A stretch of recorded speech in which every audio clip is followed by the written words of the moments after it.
बिस्मिल्लाहिर्रहमानिर्रहीम। अस्सलाम वालेकुम। Myself Khizar Ahmed Usama M K preparation के प्लेटफॉर्म से आपसे मुखातिब हूँ। जैसा कि आप जानते हैं एमके प्रिपरेशन फिजिक्स की एक नई लेक्चर सीरीज ला रहा है जिसमें हम बिल्कुल ग्रास रूट लेवल से एडवांस लेवल तक डिटेल से फिजिक्स के तमाम एस्पेक्ट्स को जब वो डिस्कस करेंगे। लास्ट लेक्चर में हम बात कर चुके हुए हैं इंस्ट्रूमेंट्स क्वांटिटीज़ जो और उन क्वांटिटीज़ को मेजर करने के लिए कुछ इंस्ट्रूमेंट जैसे कि मीटर रॉड, वर्नियर कैलिपर और स्क्रू गेज और उनसे रिलेटेड मेजरमेंट टेक्निक्स और उनको कैसे मेजरमेंट्स करते हैं वो सारी हम लास्ट लेक्चर में देख चुके हुए हैं। तो आज हम बात करेंगे कुछ और मेजरिंग इंस्ट्रूमेंट्स की। उनमें सबसे पहले फिजिकल बैलेंस। तो फिजिकल बैलेंस यहाँ पे आप पिक्चर्स में देख सकते हैं। फिजिकल बैलेंस की वैसे बहुत सारी शेप्स होती हैं, जैसे स्प्रिंग बैलेंस होता है। ये भी स्प्रिंग बैलेंस की एक टाइप है जिसके अंदर निडल जो है मैनुअली सर्कुलर पाथ में रोटेट करके किसी बॉडी का मास को कैलकुलेट करती है। ऐसा एक ये फिजिकल बैलेंस जो आमतौर पर लेबोरेटरीज में देखा जाता है।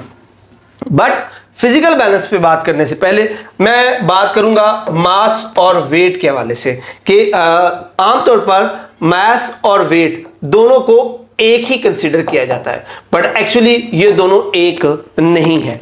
मास और वेट में डिफरेंस है। मास एक किसी भी ऑब्जेक्ट के अंदर जो क्वांटिटी ऑफ मैटर है उसको डिस्क्राइब करता है कि एक ऑब्जेक्ट के अंदर मैटर की क्वांटिटी कितनी है, उसको हम मास कहते हैं। बट वेट एक्चुअली वो फोर्स है जिससे जो अर्थ है वो किसी भी ऑब्जेक्ट को अपनी तरफ अट्रैक्ट करती है।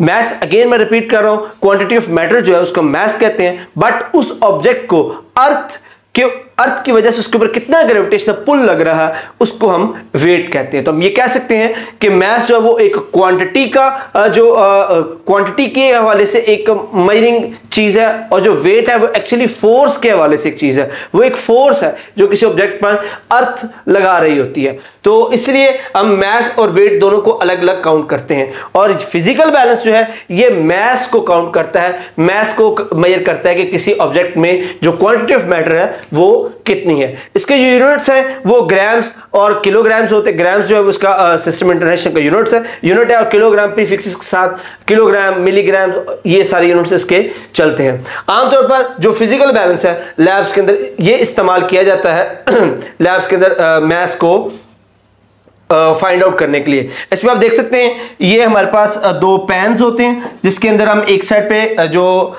वेट मेजर करना चाह रहे हैं जिस चीज का उसको प्लेस करते हैं और दूसरी साइड पर जो हमारे बाट है, वेट्स जो है वो हम रखते हैं उसको कंपेयर करने के लिए कि इसके अंदर क्वांटिटी ऑफ मैटर कितनी है। याद रखिए इसके अंदर हम कंपेयर करते हैं, हमारे पास फिक्स वेट के फिक्स यूनिट्स के जो बाट होते हैं, वेट्स होते हैं जिनके ऊपर लिखा होता है ये 5 ग्राम का वेट है, ये 10 ग्राम का वेट है, ये 20 ग्राम का वेट है। हम उनको एक साइड पे उनको रखते हैं और दूसरी साइड पर उस ऑब्जेक्ट को रखते हैं जिसका हम मालूम करना चाह रहे हैं। तो एक्चुअली ये कंपेयर करके हम उसके अंदर जो है क्वांटिटी ऑफ मैटर को बताते हैं। और यहां पर ये उसका बीम है और ये नॉब है जिसकी वजह से हम इस बीम को उठाते हैं और इन दो प्लेसेस पर उसको बैलेंस करने की कोशिश करते हैं और वेट रख के हम कंपेयर करके इसको मेजर करते हैं। अब नीचे स्टेप बाय स्टेप लिखा हुआ कि अगर आप किसी ऑब्जेक्ट का जो मास है वो फाइंड आउट करना चाह रहे हैं तो सबसे पहले आप क्या करेंगे, level base of the balance using levelling screws until the plumb line is exactly above the pointed mark.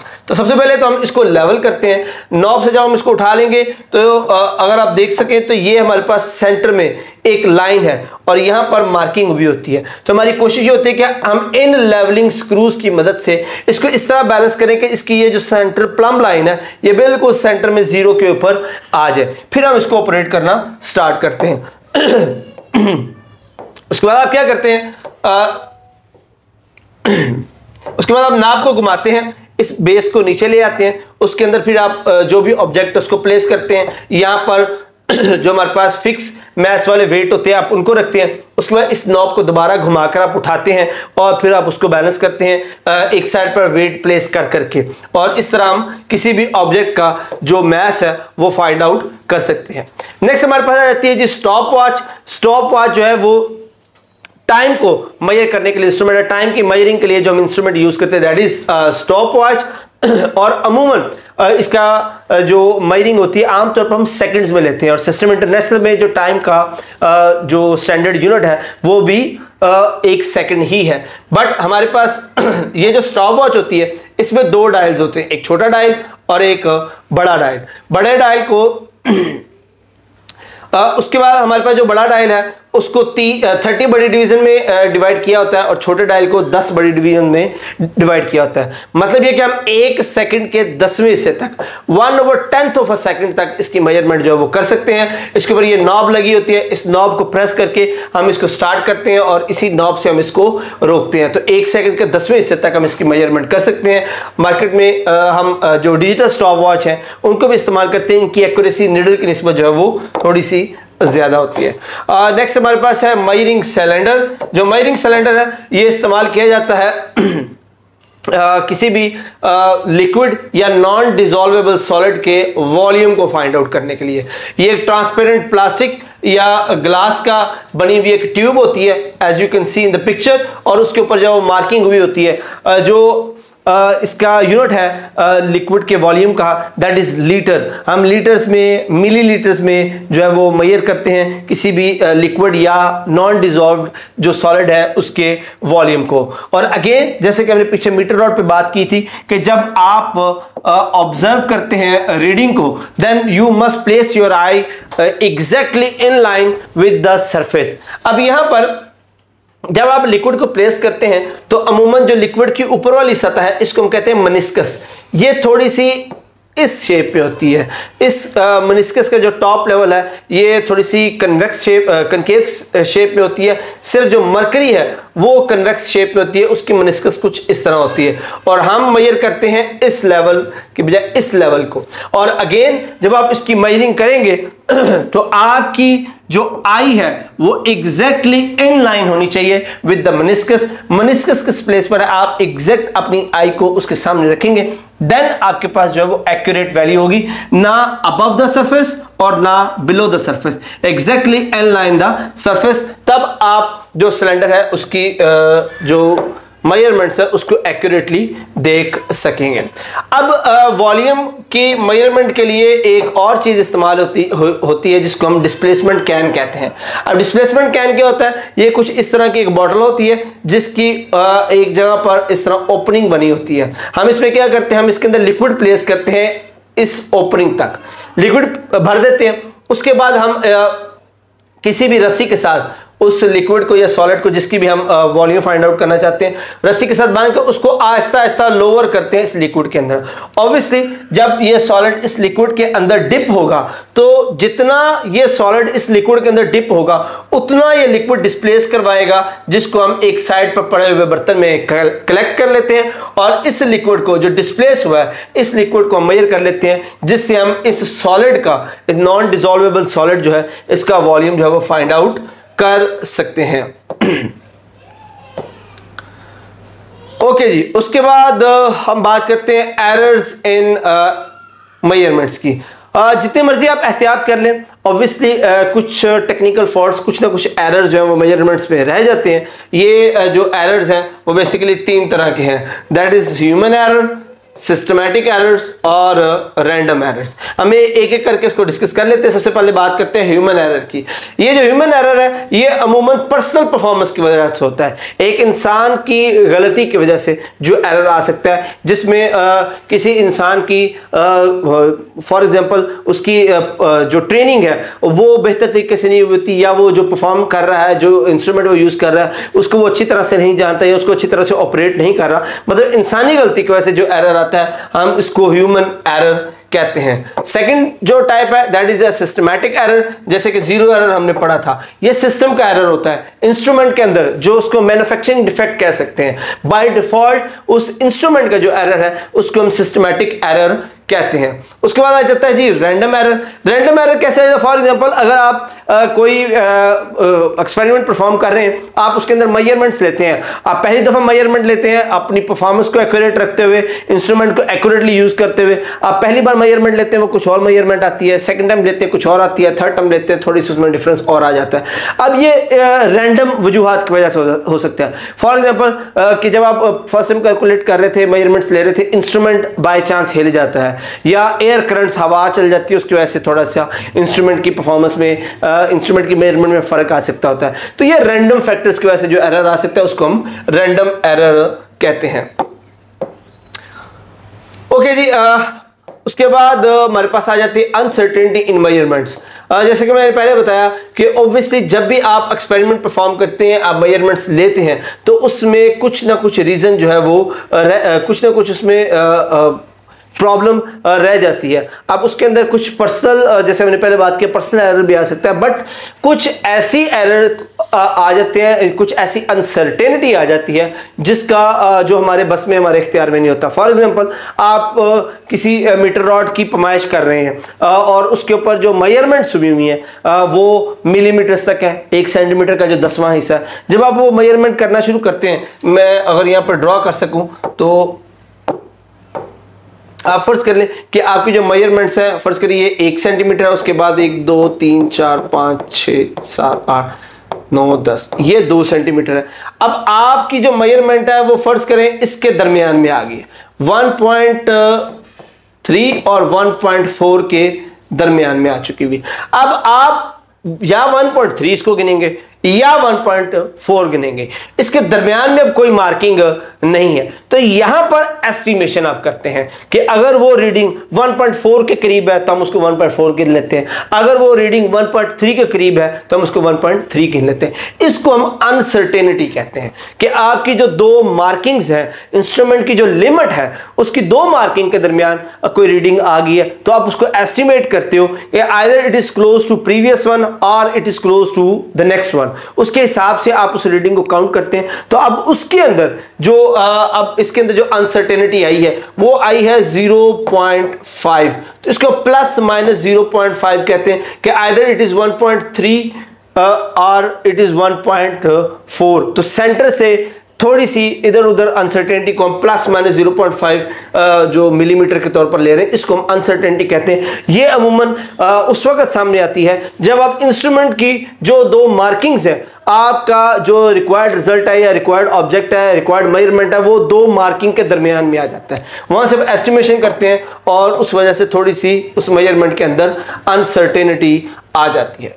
उसके बाद हम बात करते हैं सिग्निफिकेंट फिगर्स की, इंपॉर्टेंट फिगर्स की हैं। तो अगर डेफिनेशन की बात करें तो the significant figures are digits of a measurement which are reliably known, यानी कि वो डिजिट्स जिनको हम एक्यूरेटली जानते हैं। अच्छा, अब जैसे मैंने आगे बात की कि आपके पास 2 स्टूडेंट्स हैं, फर्ज करें ये एक मार्किंग है 4.6 की और ये मार्किंग है 4.7 की, और आप जिस चीज की मेजरमेंट करना चाह रहे हैं वो यहां कहीं दरमियान में आ रहा है। तो एक स्टूडेंट कह देता है कि इसकी जो लेंथ है वो 4.6 है और एक कह देता है जी कि 4.7 है। तो अब यहां पर आप ये देखें कि 4.6 और 4.7 के अंदर स्टूडेंट्स जो हैं वो 4 पर एग्री हैं, दोनों 4 पर एग्री हैं। अब मसला कहां पर आ रहा है, 6 और 7 पर। तो ये जो पहले 2 ये रिलायबली नोन है कि 4 तो रिलायबली नोन है कि यहां तक तो कंफर्म है कि 4 वैल्यू तो मस्ट है, तो 4 एक सिग्निफिकेंट फिगर है। अब उसके बाद 6 और 7 के बाद का इशू है कि आइदर ये 6 5 है या 7 0 है। तो आप देखिए कि 6 और 7 ये भी रिलायबली नोन है क्योंकि इसके अंदर 0.5 का डिफरेंस आ रहा है। तो वो तमाम फिगर किसी मेजरमेंट के अंदर जिसको आप रिलायबली जानते हैं, जिसके ऊपर आप एग्री कर रहे होते हैं, उसको हम सिग्निफिकेंट फिगर्स कहते हैं। अब सिग्निफिकेंट फिगर्स को फाइंड आउट करने के लिए यहां पर कुछ रूल्स हैं सिग्निफिकेंट फिगर्स के लिए। First is a 0 between 2 digits is considered significant, कि अगर 2 डिजिट्स के दरमियान 0 आ जाए, फॉर एग्जांपल 103, अब ये 2 डिजिट्स है उनके दरमियान 0 आ गए तो ये एक सिग्निफिकेंट फिगर है। 3 7 0 1, 7 और 1 के दरमियान में 0 आ गया, ये एक सिग्निफिकेंट फिगर है। उसके बाद zeros on the left side of the measure value are not significant, कि अगर वो 0 जो किसी के लेफ्ट साइड पर आ जाए वो सिग्निफिकेंट नहीं होते हैं। उसके बाद zeros on the right side of the decimal are considered significant, कि डेसिमल की जो राइट साइड पे zeros आते हैं हम उसको भी significant फिगर कंसीडर करते हैं। If the number are recorded in the scientific notation then all the digits before the exponent are significant, कि 10 की पावर से पहले पहले जितने भी डिजिट्स होंगे वो सारे के सारे सिग्निफिकेंट फिगर होंगे। यहां पर एक एमसीक्यू है, आप देख सकते हैं how many significant figures are there in each of the following. आप अपने प्रीवियस नॉलेज के अकॉर्डिंग आप बता सकते हैं कि इसमें सिग्निफिकेंट फिगर्स कितने हैं। फॉर एग्जांपल साइंटिफिक नोटेशन में मैंने पढ़ा था कि एक्सपोनेंट से पहले जितने फिगर्स हों तो वो सारे के सारे सिग्निफिकेंट है। तो 1 2 3 सिग्निफिकेंट, इसमें 3 सिग्निफिकेंट फिगर्स हैं, इसके अंदर 3 सिग्निफिकेंट फिगर्स हैं। तो इन रूल्स को इस्तेमाल करते हुए आप किसी भी मेजरमेंट के अंदर जो सिग्निफिकेंट फिगर्स हैं उनको फाइंड आउट कर सकते हैं। उसके बाद हम बात करते हैं प्रिसिजन एंड एक्यूरेसी की। अमूमन प्रिसिजन और एक्यूरेसी को एक ही कंसिडर किया जाता है, इसमें डिफरेंस को कंसिडर नहीं किया जाता। But actually there is a difference between precision and accuracy. अब वो डिफरेंस क्या है? प्रिसिजन क्या होता है? Precision of a measurement refers to how close together a group of measurements are, कि एक जो रीडिंग्स का ग्रुप है वो आपस में कितना क्लोज है। फॉर एग्जांपल 3.15, 3.16, 3.17 एक ग्रुप हमारे पास ये, और लेट्स सपोज दूसरा है हमारे पास 3.69, 3.20 और 3.92।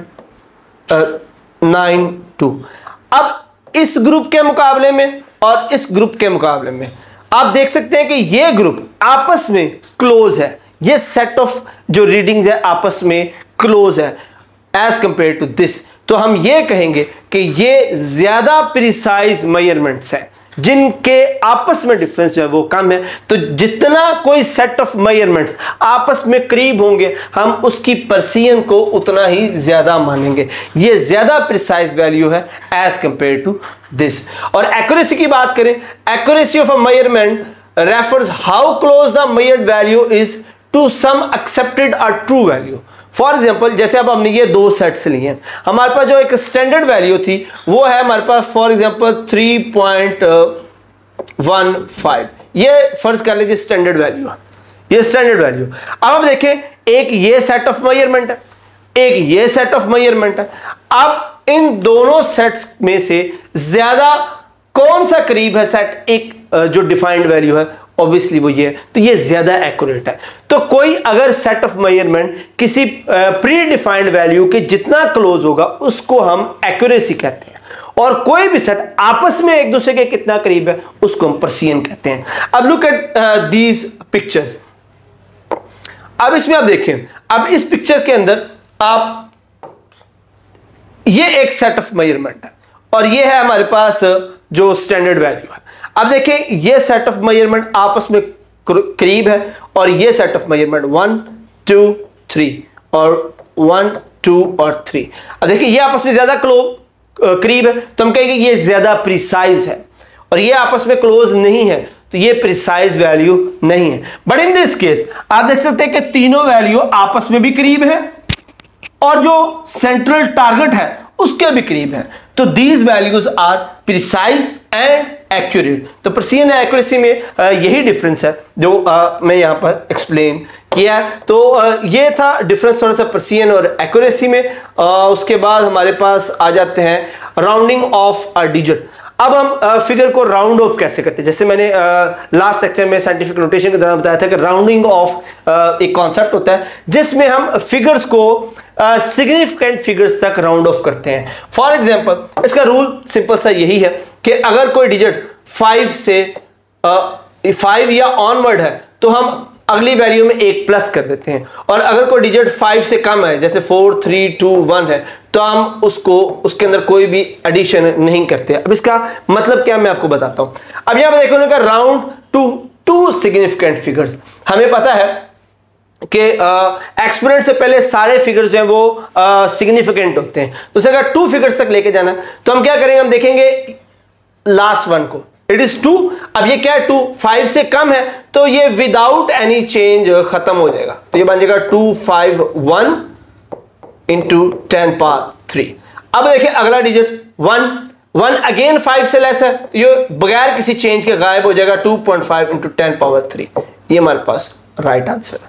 बट अब इस केस में देखिए हमें इसको 3 डिजिट्स तक लेके जाना है, 3.4567 तो 3.456। अब देखिए 7 जो 5 से ज्यादा है तो जब ये राउंड ऑफ होगा तो ये पिछले वाले में जो 1 है वो इजाफा करेगा, पिछले वाले के अंदर 1 इजाफा कर देगा। जैसे ये 6 था, ये हो जाएगा 7।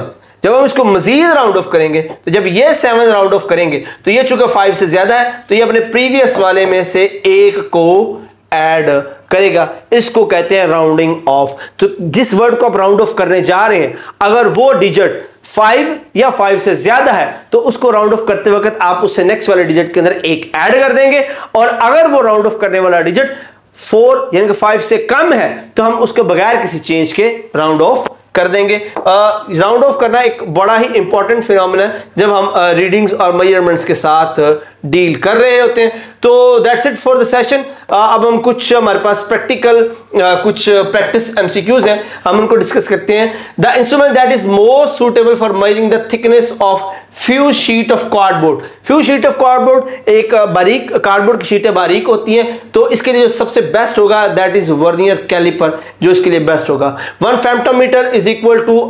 10⁻⁹ if I am not wrong. A light year is a unit of time. Light year जो है वो एक टाइम का जो यूनिट होता है कि कितना वक्त उसमें जो लाइट ईयर होता है that is a unit of distance.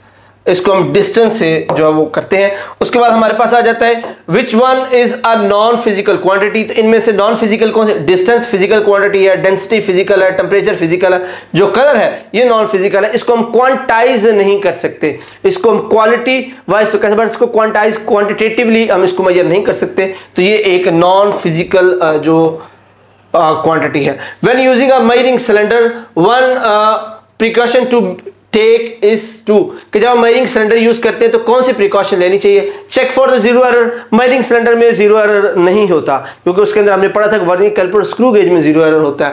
उसके बाद look at the meniscus from below the level of the water surface. Take several reading by looking from more than one direction. Position of the eye in line with the bottom of the meniscus, जैसे हमने पहले बात की थी कि जब आप measuring या किसी सिर्फ लिक्विड की नहीं, जब आप किसी भी मेजरिंग करते हैं तो आपकी आई जो है वो बिल्कुल इन लाइन होनी चाहिए उस सरफेस के लेवल तक। तो मेनिस्कस की जब हम बात करते हैं तो मेनिस्कस के बॉटम तक आपकी जो आई है वो उसके बॉटम के साथ बिल्कुल इन लाइन होनी चाहिए। So D is the right option. Volume of water consumed by you पर डे इज एस्टिमेटेड इन, कि आप जो पर डे वाटर कंज्यूम करते हैं उसको हम किस यूनिट में जो है वो काउंट करेंगे? तो मिलीलीटर में, लीटर में, क्यूबिक मीटर, किलोग्राम। अब देखें मिलीलीटर जो है ये भी यूनिट है लिक्विड की मेजरमेंट के लिए, और लीटर भी है। अब बात हो रही कि आप पर डे कितना वाटर कंज्यूम करते हैं, तो ऑब्वियसली फर्ज करें आप 5 से 7 ग्लास भी पीते हैं तो वो 2 से 3 लीटर के करीब पानी बनता है। तो आप उसको मिलीलीटर में लिखेंगे वो 2 से 3,000 मिलीलीटर बन जाएगा। तो वो एक सूटेबल यूनिट नहीं होगा, तो हम उसको नियरेस्ट जो यूनिट है दैट इज लीटर, तो हम इसको राइट आंसर जो है वो लीटर लेंगे। उसके बाद a displacement can is used to measure. Displacement can जो हमने पढ़ा था, जिसमें हम जो अनडिसॉल्व्ड सॉलिड है उसको प्लेस करते हैं तो वो पानी डिस्प्लेस होकर दूसरे बीकर में जाता है, और उस बीकर के वेट से हम उसका वॉल्यूम जब वो फाइंड आउट करते हैं तो it is used to for the volume of a solid, undissolved solid actually. Two rods with the length of 12.32 centimeter and 10.3 centimeter are placed side by side. आप उनका डिफरेंस आप निकालना चाह रहे हैं, 12.321 और 10.300। तो आप इसको जब करेंगे तो ये 2.021 इसका आंसर आएगा, 2.021 इसका आंसर आएगा। So D is the right option. 4 students measure the diameter of a cylinder with vernier calipers. Which of the following reading is correct?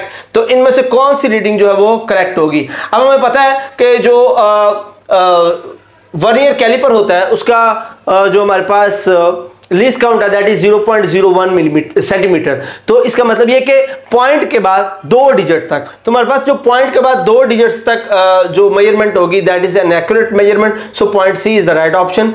Which of the following measures are likely to represent the thickness of sheet of this book, कि एक book की sheet की जो thickness है वो इसमें से कौन सी करीब तरीन हो सकती है? दैट इज 4 × 10⁻² मीटर, ये इसके करीब हो सकती है। बाकी जरा वैल्यूज ज्यादा ही जो है वो कम हो जाएंगी, वो उसके करीब नहीं हो सकती। Next is in a vernier callipers 10 smallest division of the vernier scale are equal to 9 smallest division of the main scale. If the smallest division of the main scale is half millimeter, the vernier constant is equal to, as we know कि जब वो 9 उसकी values होती हैं तो तब उसका जो लीस्ट काउंट होता है दैट इज 0.01. अब वो उसका हाफ कर रहा है तो इट विल बिकम 0.05. तो C will be the right answer. So that's it for the session. यहाँ पे हमारे पास जो हमारा फर्स्ट चैप्टर है वो कंप्लीट हो जाता है. होपफुली ये सेशन आपके लिए बहुत ही फायदेमंद रहा होगा. अगर कोई भी क्वेश्चन आपके माइंड में तो आप कमेंट सेक्शन में पूछ सकते हैं. सेशन को ज्वाइन करने के लिए आप जो हमारा डिस्क्रिप्शन है उसके अंदर नंबर दिए गए हैं, आप उन पर राब्ता करके हमारे सेशन को ज्वाइन कर सकते हैं. नेक्स्ट सेशन तक के लिए अपना बहुत सारा ख्याल रखिए. अल्लाह हाफिज.